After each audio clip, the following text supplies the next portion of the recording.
وظائف کرتے وقت واقعات بھی رونما ہوتے ہیں لوگوں کے ساتھ، کوئی چند واقعات ہمیں سنا دیں؟ دیکھیں، جب بندہ وظیفہ کرتا ہے نا، ایک تو ہوتی ہے اللہ تعالیٰ کی عبادت. آپ 5 وقت کی نماز پڑھو، قرآن پاک کی تلاوت کرو. لیکن جب وظیفہ کرتا ہے نا تو اس کی کچھ شرائط ہوتی ہے. ہوں، جیسے کہ آپ نے وقت کی پابندی کرنی ہے، اور صاف کپڑے پہنے. کئی لوگ وائٹ سوٹ پہنتے ہیں، خوشبو لگاتے ہیں، بالکل۔ وقت کا اہتمام کے ساتھ ساتھ اس کی تعداد بھی معین کرتے ہیں. ہوں، مجھے یاد ہے کہ جب میں نے شروع میں پڑھائیاں شروع کی تھیں وظائف سے متعلقہ، کیونکہ مجھے کچھ جنات دیکھنے کا بڑا شوق تھا. ہر بندے کی اپنی اپنی خواہش ہوتی ہے.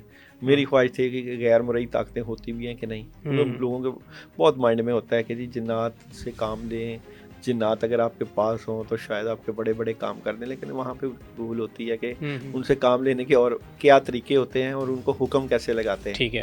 تو وظیفہ کرتے وقت شروع کے دنوں میں تھی کہ یہ کہ جنات دیکھیں، لیکن وہ پھر جنات کی شکل میں اور بہت سی چیزوں کا اثر آنا شروع ہو گیا. ٹھیک اب ہے۔ میں جب سوتا تھا یا نیند میں جاتا تھا تو جنات میں مختلف جنات نظر آنا شروع ہو گئے.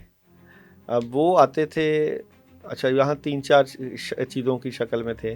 ایک تو عورتوں کی شکل میں بھی آتے تھے اور مردوں کی شکل میں بھی آتے تھے. اوکے۔ اور وہ آ کے جو رات کو دکھاتے تھے یا ہوتا تھا وہ دن کو بھی وہی سین چلانا شروع کر دیتے تھے. میں حیران ہوتا تھا کہ یہ اب اس کو کنٹرول کیسے کروں. ٹھیک ہے۔ تو مشکل ہونا شروع ہو گئی، پرابلم ہونا شروع ہو گئی. تو بڑی کوشش کی کہ کسی طریقے سے ان سے جان چھوٹ جائے، کیونکہ اب جو چیز آپ رات کو دیکھ رہے وہ دن کو ہونے لگ جاتی ہے، اور پھر آپ چاہ کے بھی ان کو کنٹرول نہیں کر پاتے. تو یہ ایک بڑا مسئلہ بن گیا تھا. تو اس کو عملیات کی لائن میں رجت کہتے ہیں کہ ٹھیک ہے۔ آپ بغیر استاد کے پڑھائیاں ذکر اذکار کر لو تو خود ان چیزوں کو دعوت دے دو تو وہ پھر جاتی نہیں ہے. اس کے لیے پھر میں نے بڑے لوگوں سے علاج کرانے کی کوشش کی، بڑے بڑے عاملوں کے پاس گیا، پیروں کے پاس بھی گیا. اچھا یہ تو میں نے 12-13 سال کی عمر سے یہ شروع کر دیے تھے وظیفے.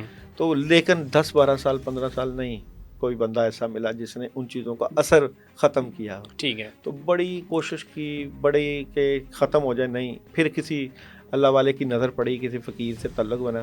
یار اس نے صرف ایک نقش دیا اور اس نے کہا اس سے نہا لو. میں نے جب اس سے نہایا تو میرا سارا وزن جو کہ کندھوں پہ رہتا تھا، سر پہ رہتا تھا، طبیعت خراب رہتی تھی، وہ ختم ہو گیا. پھر میں باقاعدہ میں نے کہا کہ کیونکہ میں نے ایک سسٹم دیکھ لیا تھا، پھر میں نے باقاعدہ عملیات سیکھے. ٹھیک ہے۔ اور جب میں نے سیکھے تو پھر مجھے پتا چلا کہ ایک جو بندہ خود سے ذکر اذکار اور پڑھائیاں کرتا ہے تو مطلب اس کو اس کا نقصان اس کا اٹھانا، نقصان اس کے ہوتا ہے. علاوہ کوئی اور اچھا واقعہ؟ اس کے علاوہ میں نے جب باقاعدہ عملیات سیکھے تو اس کے بعد مجھے ایک خاص عملیات میں ہوتا ہے حصار کرنا. جب آپ نے خاص اعمال، خاص پڑھائیاں جیسے سورہ مزمل کا عمل کرنا ہے یا آپ نے سورہ یاسین کا یا سورہ جن کا عمل کرنا ہے تو حصار کیا جاتا ہے. یہ ان کی تعداد 21 دن، 41 دن یا کئی لوگ زیادہ بھی کرتے ہیں. تو مجھے یاد ہے کہ جب میں نے سورہ مزمل کا وظیفہ شروع کیا تھا تو تقریباً 35 یا 36واں دن تھا تو میں حصار لگانا بھول گیا. اب حصار ہوتا ہے کہ جہاں آپ بیٹھو گے نا تو وہاں پہ آپ آیت الکرسی، سورہ فلق، سورہ ناس یا اور جو کلام ہے نا وہ پڑھ کے نا تو اپنے ارد گرد گول دائرہ لگا لیتے ہو تاکہ جو جنات ہیں اس مخلوق کے پیچھے جو آتے ہیں وہ اٹیک نہ کریں. ٹھیک ہے۔ میں بھول گیا. تو پھر پڑھتے پڑھتے جیسے کسی نے پیچھے کندھے پہ ہاتھ رکھا. اب میں پڑھائی سے اٹھ بھی نہیں سکتا تو میں نے کہا پیچھے دیکھو گھر والا ہی کوئی نہ ہو.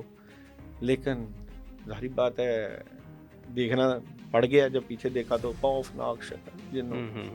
میں پھر وہاں پہ تسبیح پھر توڑنی پڑی. ظاہری بات ہے ڈر تھا، خوف تھا. پھر اس سے بیمار رہا 2-3 دن. تو پھر کیونکہ تب بھی میں نے یہ جو وظیفہ کیا تھا اپنی مرضی سے کرتا تھا، کتابوں سے پڑھ کے. کتابیں ٹھیک ہے. جو جہاں پہ وظیفے تھے، استاد نہیں تھے نا. جب استاد ہوتا نا تو پھر بندہ غلطیاں نہیں کرتا. اس کی مثال کچھ ایسے ہی ہے کہ ایک حدیث ہے کہ کچھ قرآنی آیات ہیں، سورہ فاتحہ یا سورہ اخلاص کوئی روزانہ پڑھ لینا تو یہ کہا جاتا ہے، مروی ہے کہ اس کو جو ہے موت نہیں آئے گی. تو صحابہ نے رسول اکرم صلی اللہ علیہ وسلم سے پوچھا یا رسول اللہ صلی اللہ علیہ وسلم تو اگر ہمیں ان آیات کا پتہ ہے تو موت نہیں آئے گی، تو پھر تو ہم تو کبھی بھی نہیں مریں گے۔ تو رسول صلی اللہ علیہ وسلم نے فرمایا کہ جس دن آپ کو آنی ہوگی تو اللہ بھلا دے گا۔ تو یہ اللہ تعالیٰ کا ایک خاص سسٹم ہے۔ میں کہتا ہوں کہ اگر آپ نے روحانیت میں قدم رکھنا ہے، بزرگوں کے ساتھ آپ کا کوئی تعلق ہونا چاہیے اور اس کو باقاعدہ سیکھیں۔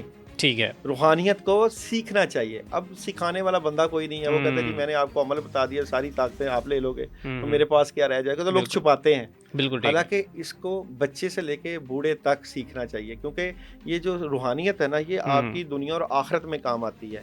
لوگ سکھاتے نہیں ہیں، ہمیں صحیح عمل نہیں ملتا، صحیح بتانے والا نہیں ملتا، ہم خود ہی پھر ٹکرے مارتے ہیں اور پھر فیض والا بندہ بھی نہیں ملتا۔ چلیں ٹھیک ہے۔